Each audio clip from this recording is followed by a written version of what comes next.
Coming up on show 833, the first drives of the Polestar 2 are in, and it looks really nice. Stick around, I'll give you the details.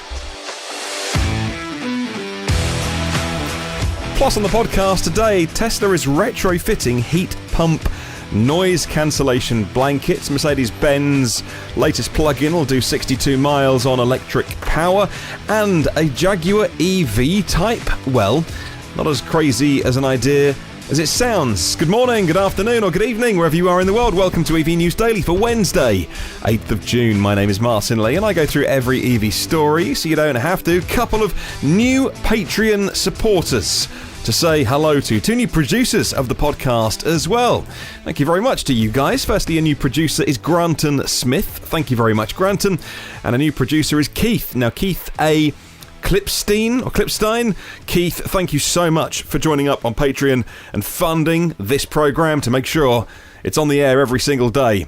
So my Twitter timeline filled up with a bunch of journalists who I follow getting very excited a couple of days ago saying the Polestar launch is coming, and then today it's full of them saying how excited they were to actually drive the thing. The Polestar 2, particularly the one with the performance pack, because that's the one they gave the journalists to drive. What it is a high-riding, it's not an SUV, it's not a crossover, but it is a high-riding 5-door hatchback, very practical with a big hatchback boot, and it is both a mass-market car at the same time as being a luxury car. And you have to say that where the early lead from the Tesla Model 3 is there in most marketplaces, Polestar 2 will definitely want to be taking some of those sales for the mid-range and the performance Tesla Model 3s as well, and the maybe Model Ys as well. It comes with or without the $5,000 performance pack, and that doesn't give you any more actual raw speed out of the battery or the motors, but if you'd start at £49,990, and that doesn't include the £3,000 government grant though, so if it's still £3,000 when in the UK when you order yours, well then you can take £3,000 off, but then add £5,000 for the performance pack. Standard equipment has a full active safety suite, as many driver assist functions as is pretty common on a car of that class. Got a full glass roof. It's got heated and electric seats, front and back. Very premium sound system. Active LED lights all around. It sits on 19s. And I think it looks good on 19 inches as well. On the alloy wheels, very, very smart. 400 brake horsepower, all-wheel drive, so motors front and rear.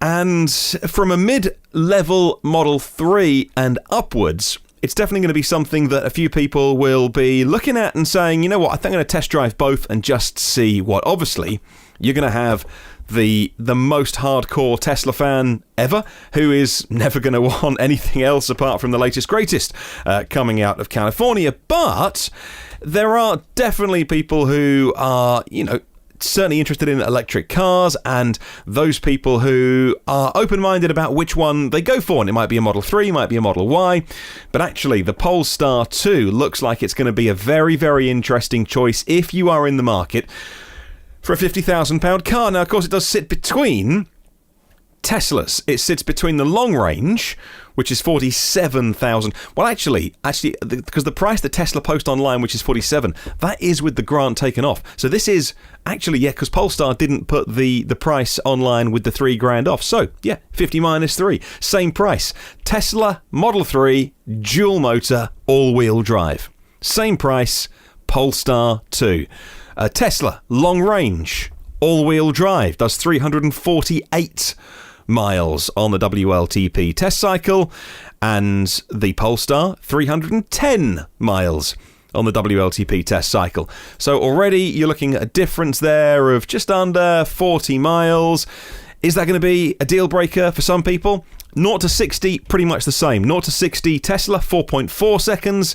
0 to 60 Polestar, 4.7 seconds. It's really all about the car that suits you. Like 0.3. So Tesla fans, once again. So the hardcore Tesla fan will go, oh, I think you'll find Tesla Model 3 is a 0.3 seconds quicker than the Polestar, and so therefore it is a better car all round. Yes, we do have those people online and in my timeline as well, and Elon can do no wrong in their eyes. So the Model 3 is quicker, Polestar 2 slightly slower, but in real world you won't make out that 0.3 seconds of difference. The performance pack adds Öhlins dampers, chunky Brembo brakes, and I love it because the brakes and the seat belts are the same shade of gold. It just looks so cool. The styling's amazing on this, and it adds some other performance things and upgrades to the party as well. The interior, I think, is exceptional. Very much Volvo 2.0. Amazing build quality. The materials are nice. Android is the operating system, not as in Android Auto that you can connect your phone to, but literally it runs on Android. So again, there's going to be some choices made there. Like, I absolutely adore Tesla's operating system. Just the way that Tesla do their software, everything is designed with you in mind as the driver to make things easy. And I know that you get the people that I can't even do this without getting into the touchscreen. Yeah, deal with it. It is just the best of the best. The Tesla software is just incredible. Obviously, Android is a generic piece of code, and then it sits inside a car. So is that a compromise? You'd need to play. You'd need to play with it to make the choice. Of course, the Tesla Model 3 Performance is 56,500. So it's a couple of thousand more, 3,000 more than the Polestar 2. It's still got more range, because that's got 329 miles of range here on the WLTP test cycle. Polestar 2 still, that doesn't change. If you add the performance pack, that's still 310.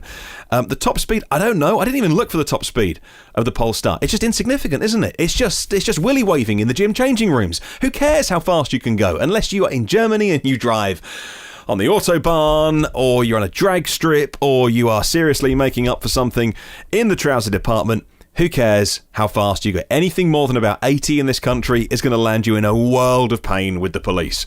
And also, you're just an idiot if you're driving too fast on public roads. So, as a track car, okay, Tesla Model 3 Performance has 162 mile an hour top speed, but it's that 0 to 60, 3.2 seconds. And, of course, track mode. And Tesla making their cars more aimed at performance on the track. 3.2 versus 4.7. All of a sudden, big delta on that. There's only so much that upgraded shocks and brakes on the Polestar 2. It is, all the reviews I've read today say it drives amazingly. They were on private roads on a test track, and they said that it's a very sporty ride, handled very well. But there's a bit of a difference. You're paying more for the Tesla Model 3 Performance, which in this country we've never had the Performance Upgrade Pack. For my American listeners, yes, I'm aware that there was a zero cost Performance Upgrade Pack that you could spec. We've never had that option. It's always been bundled in. If you go for performance, you've always had the spoiler and everything. So, choices to be made. It's right in there, though. It's absolutely in there. And again, maybe you want to look at things like monthly payments and things if you're buying it on a business. It's a really interesting car to add to the mix, and I hope they sell a ton of them. Let's talk Tesla. Let's talk Model Y, which would be my weapon of choice, actually. If I was ever in the position to have that kind of money to write a check for, it would be the Model Y. Yes, I know, I'm a cliche. I just need more room for baby seats and things. Tesla started retrofitting a bit to the Model Y, which didn't come with the early cars. It's a heat pump acoustic blanket. And I hadn't heard of this until today, but it turns out some of the really early runs on the Model Y, they hadn't thought about the noise from the heat pump being intrusive, and it turns out that some people found it a little noisier. So there's now a blanket, an acoustic blanket. The user on Twitter, HW Feinstein, called out a Tesla mobile service ranger to come to his house and add the acoustic blanket over the heat pump in the Model Y. A feature unique to Model Y, by the way. Don't get it in S3 or X. Tesla has started retrofitting them, but also if you were a Model Y owner and you got yours recently, have a look, because it probably came with it from the factory. Acoustic blankets now coming as standard, it appears. Any Model Y owners listening to this podcast, I'd love to hear from you. What do you think of the car? I think it looks so nice, and I don't know, just a little bit more practical than the Model 3. It just could be that clincher with a bit more space in the hatchback and the powered boot and all those kind of things. Tesla is also still focusing on their supercharging network. You'll be pleased to hear if you own one. Tesla has hired the product manager behind Apple Pay to lead the supercharging experience. His name is Michael Riani. and he updated his LinkedIn page. Now, he was the senior product manager for Apple Card and Apple Cash in California, and now he is the product manager for Supercharger, User Experience and Strategy. According to Electrek, with strong increases in sales in many markets, Tesla owners are experiencing long wait times at supercharging stations. I've never experienced that, by the way. Places like LA and the Bay Area, I hear it can be bad around holiday season, Thanksgiving, etc. Honestly, every time that I've turned up to a supercharging station, there's always stalls available. There's just not as many cars here, and they build big stations of 8, 10, 12, etc. So I've never seen one full. I've never seen a queue. Now, how do you feel about a Jaguar EV Type? A trademark filing is hinting at a possible successor to the F-Type. Jaguar has just registered a trademark for the name EV Type, and it further fuels the speculation going around at the moment that the next sports car they make is going to be a pure electric sports car. The trademark is pending. It actually went in mid-February, only discovered now. Says the website, Autocar, the name EV Type appears to be a reference to the iconic E-Type of the 60s and 70s, and the only Jaguar still using the type suffix, the F-Type, says that, well, actually EV-Type could be a replacement to the F-Type or alongside. One stumbling block is how much it costs to make a platform for an EV. So maybe they'll need to work, Jaguar Land Rover possibly working with BMW to in some way reduce the costs of building a car from scratch. Jaguar Land Rover, I think, desperately need to have a really clear and declared EV roadmap. The I-Pace is good. They've said some good things about electric cars. I just feel frustrated that there's not a clear, right, this is what we're doing. 21, 22, 23, 24, 25, next decade, one car a year. Here we go. We love battery cars. They need to, if they want to stay relevant. Problem is, they make a lot of SUVs and 4x4s, a lot of off-road vehicles. They're big, they're heavy already, and actually diesel as a way of propulsion for those cars makes a lot of sense. Well, sense for them, not sense to me, but it's difficult with battery packs to get the range and the power to match their diesel buyers and what they expect. Here's a car having no problems with extracting power from batteries, the Lotus Evija. Now, the Lotus Evija, and I've got a soft spot for Lotus because they're a Norfolk company, and I'm a Norfolk boy. I've been past the headquarters in Hethel many times. The 2,000 horsepower electric flagship Lotus Evija will pioneer the next generation of sports cars from Lotus. But they don't really worry about low-speed acceleration because they've got to the point where there's only so much that physics can do to get you off the line. Now, I know that Elon and his new Roadster is using rocket boosters to cold gas thrusters, let's call them rocket boosters, to get off the line even quicker. But Lotus aren't worried about 0 to 60. They've got their sights set on bigger things. They want to be the car that'll get to 200 miles an hour as fast as possible, says Jalopnik. Now, Gavin Kershaw is Lotus's test driver. It's not a bad job. And he spoke to Top Gear about the work they're doing. Lotus is concerned with destroying the Bugatti's record, the Bugatti Chiron, 0 to 186 miles an hour in 12.4 seconds. Lotus claim to do it in 9 at the moment. He said, and I quote, "I've driven some of the Formula 1 cars, even the T125 with 1,000 horsepower, a ton, and they're brutal." He says, "This has got strength and growth. It's a bit like going up the runway when you're pushed back in your seat and held there, but it's a lovely sensation." End quote.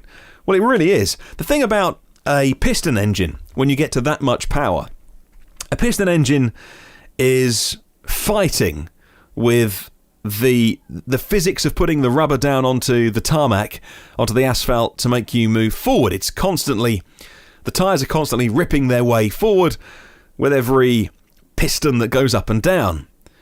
The way that electric motors deliver their power and the software that deliver the power, it's just a more smooth experience. And actually, because it's quiet as well, Lotus can do all this on their test track and not upset the neighbours. Mercedes-Benz confirming 62 miles, that's 100 kilometres of electric range in the all-new S-Class plug-in hybrid. The new S-Class model is codenamed W223, and the plug-in hybrid is going to have 62 miles of range according to Inside EVs. The current plug-in hybrid model with the same range is the GLE 350DE. 62 miles, 100 kilometres of range in the GLE 350DE, but it is a diesel. It is a plug-in hybrid, obviously, but it's a diesel, and it's got a 31.2 kilowatt-hour battery pack. Stunning. And we don't expect the new S-Class to have a diesel. That'll be a petrol engine, but it'll have the same electric system and the same size battery pack. And it's great, isn't it? An S-Class doing 60 miles on electric power alone. Big battery, luxury car, super quiet, super smooth, used for chauffeuring, all that kind of stuff. It's just fantastic. That car will turn on the engine so rarely. When it does, it'll be cruising on the motorway. And you know what? In fairness, that's where combustion engines, you know, if there's one thing that they're good at, you might as well use them there. If we're still going to use them for the next few years, don't use them around town. You know, when you're up to 70 miles an hour, just turn on the engine, and that's the best-worst place. The worst-best place? The best-worst place. The worst-best? I don't know what I'm trying to say. If you got to use it there. China is next. Let's talk about the Made in China Model 3. It is surging, and in June there was an end-of-quarter rush with an all-time high of almost 15,000 of them. That is 14,954 cars, according to the China Passenger Car Association, reporting wholesale shipments. That's not registrations, and it's not deliveries to customers, it's wholesale shipments, reports Inside EVs. The website Moneyball also notes that in June, Tesla had 23% of the pure electric car segment in China. Wowzers, that's huge. Let's talk about Lucid next, ahead of the official unveiling and revealing of the Lucid Air. That's going to be September 9th. Lucid Motors is now telling us more about their service centres and how they're going to sell them, how they're going to service them, says Green Car Reports. Today, Lucid announced plans for 20 retail stores. They're called Lucid Studios. They're going to be opened over the next year. The Silicon Valley studio in Lucid's Newark, California headquarters. There's going to be Beverly Hills, Century City, San Jose, California, in Miami, West Palm Beach in Florida, Manhattan in New York, and Tysons in Virginia. And so those are the places to start with where they'll be showing off in their studio the new Lucid Air. The 2021 Audi A7. Oh, Audi give their cars such long names, I lose the will to live. The 2021 Audi A7 55 TFSI E PHEV. Slots into the A7 lineup as a fuel-efficient detour between the standard mild hybrid and the amped-up S7, says Autoblog. Audi figures that the Audi 2021 A7 55 TFSI PHEV could claw back some federal tax credits, and as a result you could get the plug-in premium quality with a better spec than actually cheaper than the mild hybrid. So it's a no-brainer because of the tax credit. According to Autoblog, the 2-litre turbocharged 4-cylinder has an electric motor tucked between the engine and the 7-speed dual-clutch transmission with a 14.1 kilowatt-hour lithium-ion battery pack. And finally, electric vehicle startup Fisker just raised $50 million from a hedge fund, with the money going towards engineering for the SUV that it hopes to roll out in 2022, the company said. The deal, done through the private investment vehicle More Strategic Ventures, values Fisker at $1.6 billion. According to Bloomberg, Fisker said its latest namesake car will be offered at a lower price than Tesla's current offerings. They will outsource production to larger conglomerates. Fisker not yet announcing any partnership to make the vehicle, and actually $50 million, you can burn through that in no time trying to make an EV. Good luck to the team there. If you want to contact me about any of the stories on the show today, my email address is hello@evnewsdaily.com. Let me know about the Polestar 2, what you think. Also, leave a comment in the YouTube show.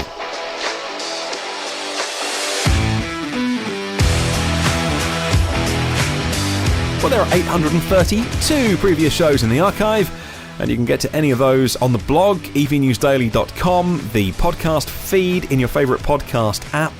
I use Overcast. What do you use for your podcasts? I'd love to know. If you want to subscribe on Patreon, you can do. You don't have to, by the way. The podcast is free. The podcast is paid for by Patreon.